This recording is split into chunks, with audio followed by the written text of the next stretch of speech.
ನೋಡಿ, ಇದು BDAನಲ್ಲೇ ನಡೆದಿರುವ ಅತಿ ದೊಡ್ಡ ಹಗರಣ ಅನ್ನುವ ಈ ಒಂದು ಹೆಗ್ಗಳಿಕೆಗೆ ಪಾತ್ರ ಆಗ್ತಾ ಇದೆ. TK ಲೇಔಟ್ ಅಕ್ರಮ ಮಾಡಿದ ಕಂಪನಿಗೆ ಮತ್ತೊಂದು ಟೆಂಡರ್ ಹೋಗುತ್ತೆ. ಕೆಂಪೇಗೌಡ ಲೇಔಟ್ನಲ್ಲಿ ಟೆಂಡರ್ ಅನ್ನ ಹಾಕಿದ್ರೆ ಈ ABG green insta private limited ಪಡ್ಕೊಂಡಿದ್ಯಂತೆ. ಅಭಿವೃದ್ಧಿ ಅಂತ ಲಕ್ಷಾಂತರ ಟನ್ ಡೆಬ್ರೀಸ್ ನ ತೆಗೆದಿದ್ದಾರಂತೆ ಇಂಜಿನಿಯರ್ಸ್ಗಳು.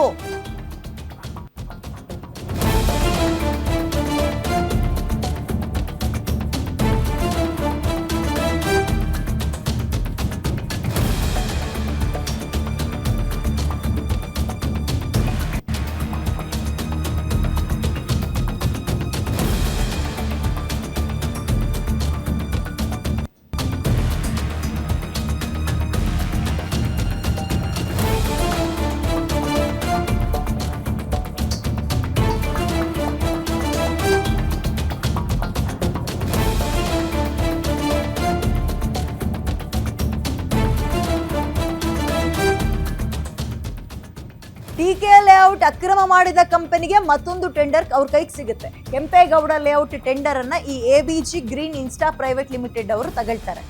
ಅಭಿವೃದ್ಧಿ ಅನ್ಕೊಂಡು ಇವರು ಲಕ್ಷಾಂತರ ಟನ್ ಡೆಬ್ರಿಸ್ ನ ತೆಗೆದಿದ್ದಾರಂತೆ. ಅಂದ್ರೆ ಈ ಕಲ್ಲು ಮುಳ್ಳಿ ಹಾಳಾಗಿರುತ್ತಲ್ಲ, ರೋಡ್ ನ ನೆಲವನ್ನ ಸಮತಟ್ಟಾಗಿ ಮಾಡೋದು ಅಂತ ಲಕ್ಷಾಂತರ ಟನ್ ಡೆಬ್ರಿಸ್ ನ ತೆಗೆದಿದ್ದಾರಂತೆ ಇವಾಗ ಇಂಜಿನಿಯರ್ಸ್ಗಳು.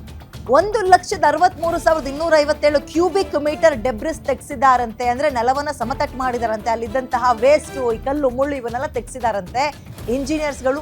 BDA ಇಂಜಿನಿಯರ್ಸ್ ನ ಕೊಟ್ಟ ಲೆಕ್ಕಾಚಾರ ಹಲವು ಅನುಮಾನಕ್ಕೀಗ ದಾರಿ ಆಗ್ತಾ ಇದೆ. ಸಾವಿರಾರು ಲಾರಿ ಲೋಡ್ ಡೆಬ್ರಿಸ್ ನ ಶಿಫ್ಟ್ ಮಾಡಿದ್ದೀವಿ ಅಂತ ಆ ಲಿಸ್ಟ್ ನ ತೋರಿಸ್ತಾ ಇದ್ದಾರೆ. ಅಸಲಿಗೆ ಡೆಬ್ರಿಸ್ ಶಿಫ್ಟಿಂಗ್ ಮಾಡುವಾಗ ಸುಂಕ ಕಟ್ಟಬೇಕು. ಮಿನರಲ್ ಈ ಒಂದು ಡಿಸ್ಪ್ಯಾಚ್ ಪರ್ಮಿಟ್ ಹೆಸರಲ್ಲಿ ದುಡ್ಡನ್ನ ಕೊಡಬೇಕಾಗುತ್ತೆ. ಒಂದು ಲಾರಿ ಲೋಡ್ಗೂ ಸುಂಕವನ್ನ ಕಟ್ಟಿರುವಂತಹ ಡಾಕ್ಯುಮೆಂಟ್ಸ್ ಇವ್ರ ಹತ್ರ ಇಳುವೇ ಇಲ್ಲ. ಸುಳ್ಳು ಲೆಕ್ಕವನ್ನ ತೋರಿಸೋದು, ಕೋಟ್ಯಾಂತರ ರೂಪಾಯಿಯನ್ನ ಜೇಬಿಗೆ ಇಳಿಸೋದು ಅನ್ನೋ ರೀತಿಯಲ್ಲಿ ಆಫೀಸರ್ಸ್ಗಳು ಮಾಡಿದಾರ? ಸಹಜವಾಗಿ ಕಾಡೋ ಪ್ರಶ್ನೆ. 3 ವರ್ಷದಲ್ಲಿ 524 ಕೋಟಿ ಅಕ್ರಮ ಅಂತ BDA ಆಯುಕ್ತರು ಅಧ್ಯಕ್ಷರಿಗೀಗ ದೂರು ಹೋಗಿದೆ.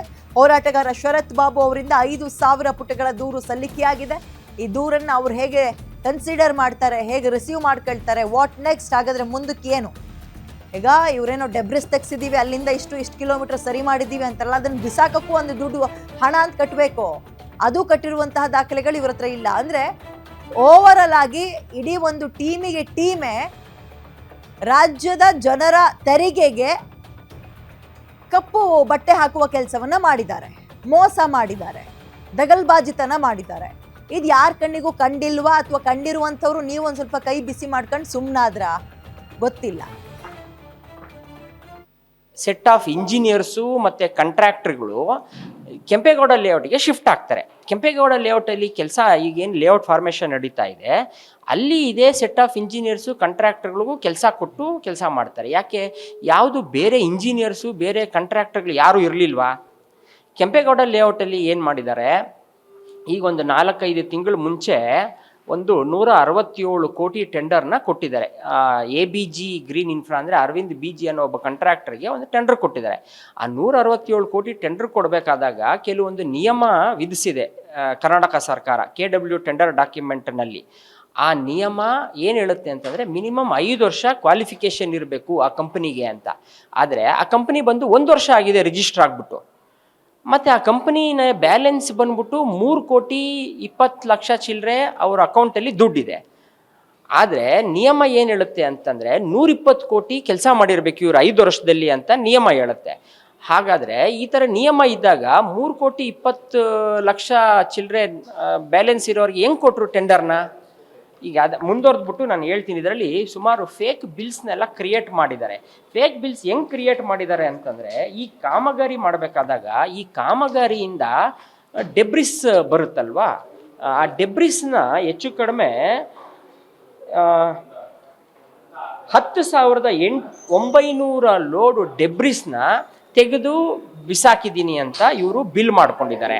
ಈಗ ಈ ಕೆಲಸ ಮಾಡಬೇಕಾದಾಗ ಅದೇ KW ಟೆಂಡರ್ ಡಾಕ್ಯುಮೆಂಟಲ್ಲಿ ಒಂದು ನಿಯಮ ಇದೆ. ಏನು ಅಂತಂದರೆ, ಪರಿಸರಕ್ಕೆ ಮತ್ತು ಸ್ಥಳೀಯರಿಗೆ ಯಾವುದೇ ರೀತಿ ತೊಂದರೆ ಆಗದಿರೋ ಥರ, ಹಾನಿ ಆಗದೆ ಇರೋ ಥರ ಕೆಲಸ ಮಾಡಬೇಕು ಅಂತ.